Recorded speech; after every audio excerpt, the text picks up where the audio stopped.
पास पैसे नहीं हैं तो क्या आपको शादी करने का अधिकार है या फिर नहीं। नमस्कार दोस्तों, मैं हूं मानसी और स्वागत करती हूं आप सभी का द लीगल कैप्सूल में। और आज हम एक ऐसे फैसले की बात करने जा रहे हैं, एक ऐसे फैसले का विश्लेषण करेंगे जिसमें साफ शब्दों में कहा गया है कि शादी की है तो जिम्मेदारी निभानी पड़ेगी। इलाहाबाद हाई कोर्ट ने हाल ही में एक केस में टिप्पणी की कि अगर कोई व्यक्ति ये सोचता है कि वो पत्नी और बच्चों का खर्च नहीं उठा पाएगा तो उसे शादी ही नहीं करनी चाहिए थी। अब सवाल यहाँ पे ये है कि क्या सच में आर्थिक तंगी भरण पोषण से बचने का अधिकार हो सकती है। ये केस हमें दिखाता है, ये केस है तेज बहादुर मौर्य वर्सेस निशा मौर्य 2026। केस का नाम आप नोट कर लीजिएगा, यहाँ पे हमने इसको मेंशन भी किया है। इस केस के माध्यम से हम देखेंगे कि ये जो बातें कही जा रही है, जो हमारे सवाल उठकर आ रहे हैं, इसमें क्या आधार है और इसे हम गहराई से एक माध्यम के हिसाब से समझेंगे। ध्यान दीजिएगा कि अगर आप प्रीलिम्स मेंस जैसे पीसीएस एपीओ और बहुत जैसे लॉ से रिलेटेड एग्जाम्स की तैयारी करते हैं तो ये जो खबर आई है, ये जो न्यूज़ आई है, ये आपके लिए बहुत ही इम्पोर्टेंट है क्योंकि ये मेंटेनेंस से जुड़ा हुआ है। तो चलिए हम लोग बिना समय गंवाए इसे आगे बढ़ाते हैं। अब हम इस केस के तथ्य को बहुत सरल तरीके से समझेंगे, यानी सबसे पहले हम समझेंगे कि आखिर खबर क्या है। खबर परिचय की अब स्लाइड पे है, क्योंकि केस भी जो है ऐसा है कि देखने पर ही लग रहा है कि भाई बहुत गहरी बात रही होगी, है ना। तो चलिए पृष्ठभूमि को जब तक नहीं समझेंगे तब तक हमें ये समझ में नहीं आएगा। ये मामला सबसे पहले फैमिली कोर्ट में शुरू हुआ। जो पारिवारिक विवादों को सुलझाने वाली अदालत होती है, ये आपकी फैमिली कोर्ट। तो फैमिली कोर्ट ने यहाँ पे ये पाया कि जो पत्नी है इसके पास आय का कोई स्थायी साधन नहीं है। देखिए, एक ऐसा समझिए कि एक पति पत्नी थे, उन लोगों के बीच में लड़ाई हुई, झगड़ा हुआ, पत्नी पहुंच जाती है फैमिली कोर्ट। फैमिली कोर्ट जो है वो एक निचली अदालत होती है जहाँ पे पारिवारिक विवादों को सुलझाया जाता है। वही जो फैमिली कोर्ट है उसमें जब ये महिला जाती है तो अदालत ने यहाँ पे फैमिली कोर्ट जो थी उसने ये पाया इस केस में कि जो पत्नी है उसका जो आय है, उसका आय का कोई स्थायी साधन नहीं है, यानी वो कहीं से कमाती नहीं है ज़्यादा, या जैसे होता नहीं है काम वाली बाई होती हैं। एक तरह से मैं उदाहरण दे रही हूँ, जिस तरह से काम वाली बाई होती हैं उनका कोई फिक्स नहीं होता है, 6 महीने वहाँ तो कहीं वहाँ, ऐसे ऐसे कोई ना कोई काम करती रहती है। तो पत्नी भी ऐसे थी, उसके आय जो थी वो कोई स्थायी साधन नहीं था, कहीं स्थायी रूप से कमा नहीं रही थी। इसीलिए उसने पति को निर्देश दिया, कौन, फैमिली कोर्ट ने निर्देश दिया कि वह अपनी पत्नी को 4,000 प्रति माह अंतरिम भरण पोषण देगा। ये अंतरिम भरण पोषण क्या है, तो ये वो राशि होती है जो मुकदमे के दौरान दी जाती है ताकि पत्नी आर्थिक रूप से असहाय ना हो और अपना सम्मान जीवन जो जीवन है, सम्मानजनक जीवन है, उसे जारी रखे। अब इस आदेश को पति ने हाई कोर्ट में चुनौती दी कि भैया हम अब क्यों दे सकते हैं इनको 4,000, क्यों दें, है ना। उसके मन में ये सवाल हुआ तो इसने इस पति ने जाके हाई कोर्ट में इसे आदेश को चुनौती दे दिया। पति जो इस केस में अपील करता था और उसने अपनी दलील में कहा कि वो एक साधारण मजदूर है, उसकी आय बहुत सीमित है और अनियमित है और उसकी आर्थिक स्थिति भी बहुत खराब है। और ये कहना था कि फैमिली कोर्ट ने उसकी वास्तविक आय का सही मूल्यांकन नहीं किया और झट से ये आदेश दे दिया कि पत्नी को 4,000 प्रति माह तुम दोगे। ठीक है, इसके अलावा आप ध्यान दीजिएगा, उसने पत्नी पर यह भी आरोप लगाया कि वो किसी अन्य पुरुष के साथ संबंध में है और वो उसी के साथ रहती है और दोनों के बीच आपसी सहमति से अलगाव हो चुका है, जिसके लिए एक हलफनामा भी दिया गया था। यानी सरल भाषा में आप इसे ऐसे समझें तो पति है वो ये साबित करना चाहता था कि वो गरीब है, इसीलिए वो पैसे नहीं दे सकता है। चूंकि पत्नी उसके साथ रहती भी नहीं है इसीलिए उसे भरण पोषण नहीं मिलना चाहिए। ये पति ने कर दिया इलाहाबाद हाई कोर्ट में, इसकी चुनौती दे दिया इस खबर को, यह कह सकते हैं इस पूरे मामले को। अब दूसरी ओर जो है पत्नी जो है उसने इन सभी दावों को स्पष्ट रूप से खंडन किया। उसने कोर्ट के सामने कहा कि उसके पास आय का कोई स्वतंत्र स्रोत नहीं है, बच्चे की पूरी जिम्मेदारी उसी पर है। उसने ये भी कहा कि पति द्वारा लगाए गए जितने आरोप हैं सब सरासर झूठे हैं, मनगढ़ंत हैं। हलफनामे के संबंध में पत्नी ने ये दलील दी कि वो अधिक पढ़ी लिखी नहीं है, इसीलिए उससे ये दस्तावेज धोखे से साइन करवा लिया गया। इस प्रकार पत्नी ने ये स्थापित किया कि वो एक आश्रित पति है, यानी आश्रित पति यानी अपने पत्नी है, यानी वो अपने पति पर जो है आय के लिए, सारी चीजों के लिए वो आश्रित है, उसके पास कोई आय का साधन नहीं है, जिसे कानूनी संरक्षण और भरण पोषण की आवश्यकता है। अब इस मामले में सबसे महत्वपूर्ण मोड़ तब आया जब इलाहाबाद हाई कोर्ट ने इस मामले की समीक्षा की। हाई कोर्ट ने फैमिली कोर्ट के आदेश और दोनों पक्षों को दलील, जो जितनी भी दलीलें थी उसको बहुत ध्यानपूर्वक सुना, परखा, और वहां पे ये पाया कि जो फैमिली कोर्ट है उसने सभी तथ्यों पर सही ढंग से विचार किया है। अब यहाँ पे ध्यान दीजिएगा, इसी आधार पर हाई कोर्ट ने पति की अपील को खारिज कर दिया, यानी अंततः इनको 4,000 प्रति माह का जो अंतरिम भरण पोषण था देने को फैमिली कोर्ट ने कहा था, उसे अब भी जारी रखा गया और ये स्पष्ट कर दिया गया कि जो पति है उसको इसका भुगतान करना ही होगा। साथ ही अदालत ने ये भी स्पष्ट किया कि केवल आर्थिक तंगी को भरण पोषण से बचने का वैध आधार नहीं माना जा सकता। ध्यान रखिएगा, ये पूरा हिस्सा केवल केस के तथ्य हैं, यहीं से आगे हम कानून की असली समझ को विकसित करेंगे और इसे हम देखेंगे लीगल पोस्टमार्टम में कि किस तरह से इस बात को किस आधार पे कही गई, कौन सा यहाँ पे सेक्शन लागू होता है, कौन सा नियम लागू होता है। तो एक चीज और भी देखिएगा, ये जो बेंच बैठी थी वो कौन थी?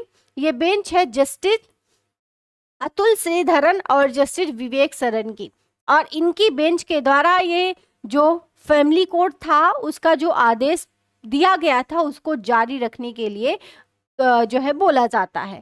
ठीक है, इनकी अपील को खारिज कर दिया जाता है और इन्होंने कहा शादी करना एक कानूनी बाध्यता लाता है जिससे आर्थिक तंगी का बहाना बनाकर आप बच नहीं सकते हैं।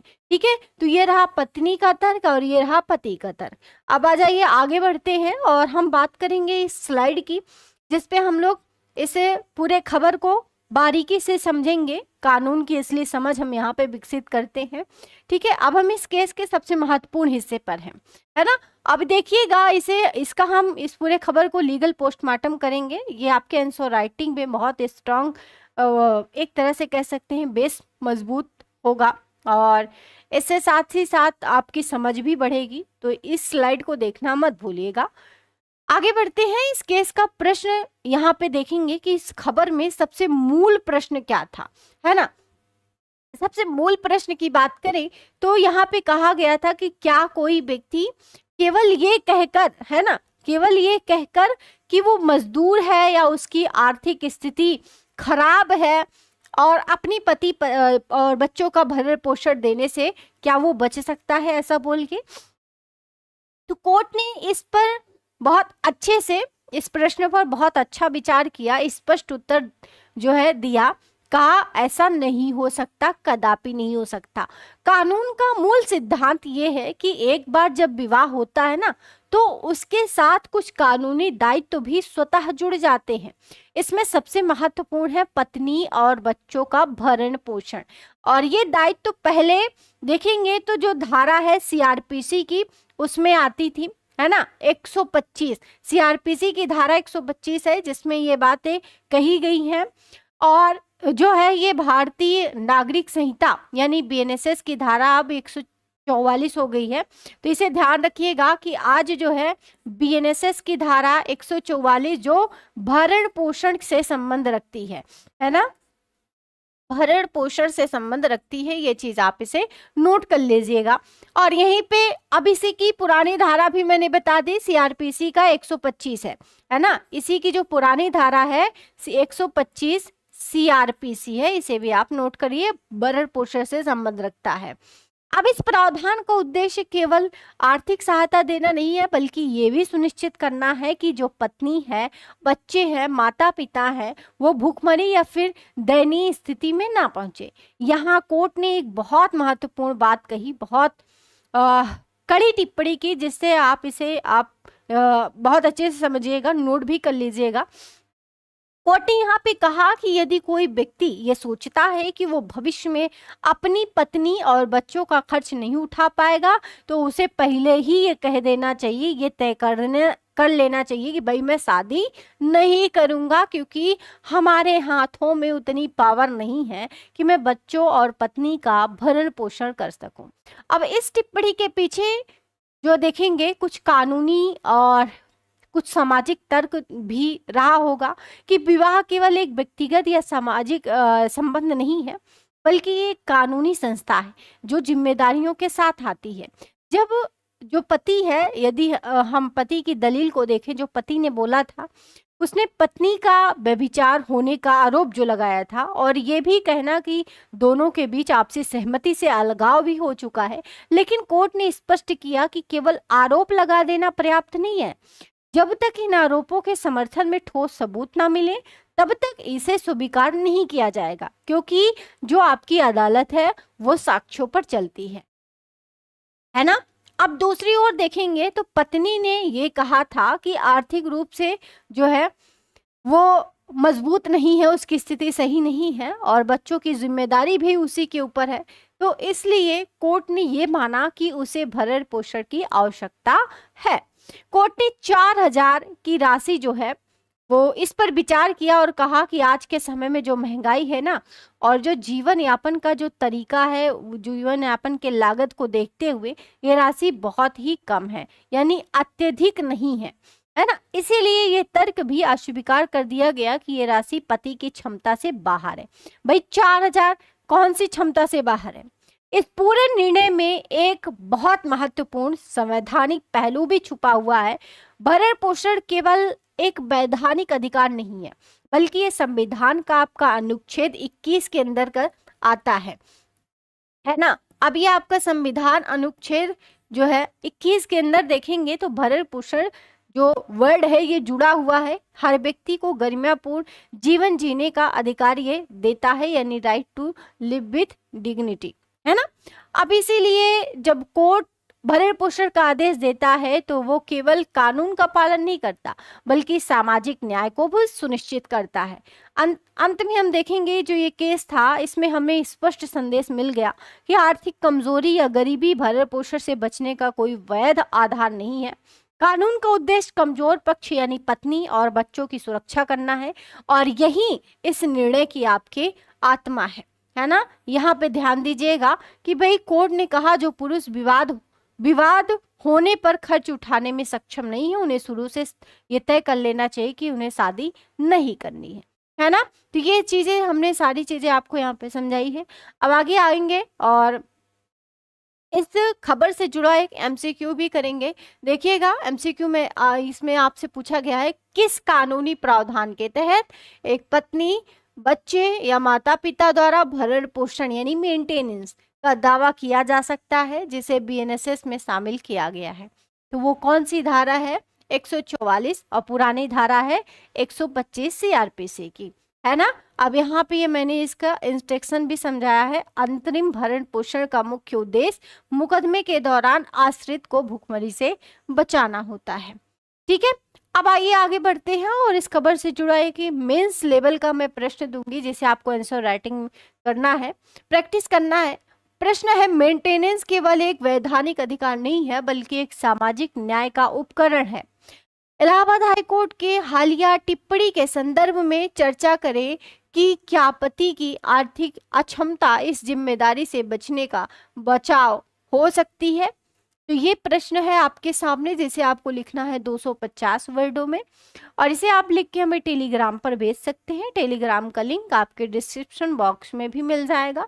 वहाँ नहीं मिलता है तो आप JCI आंसर राइटिंग के नाम से सर्च करिएगा, आपको आपको टेलीग्राम पे वो ग्रुप मिलेगा, आप उसमें ऐड हो सकते हैं। बहुत सारे बच्चे आपके जैसे वहाँ पे आंसर राइटिंग का प्रैक्टिस डेली करते हैं। आप भी अपने आंसर को भेज सकते हैं वहाँ पे और प्रैक्टिस कर सकते हैं ताकि आपके मेंस में ये बहुत मददगार रहे। ये रहा आपका पूरा का पूरा सेक्शन, पूरी की पूरी जो है कानूनी प्रक्रिया। इसमें हमने चीज़ों को समझा कि क्या अनुच्छेद 21 और जो 144 आपकी धारा है बीएनएसएस का सेक्शन, ये क्या है और इसमें क्या बातें कही गई हैं, ये सारी चीज़ें हम लोगों ने समझा, है ना। अंतरिम राहत क्या होती है, बहुत सारे कीवर्ड को बारे में भी हमने इसमें समझा।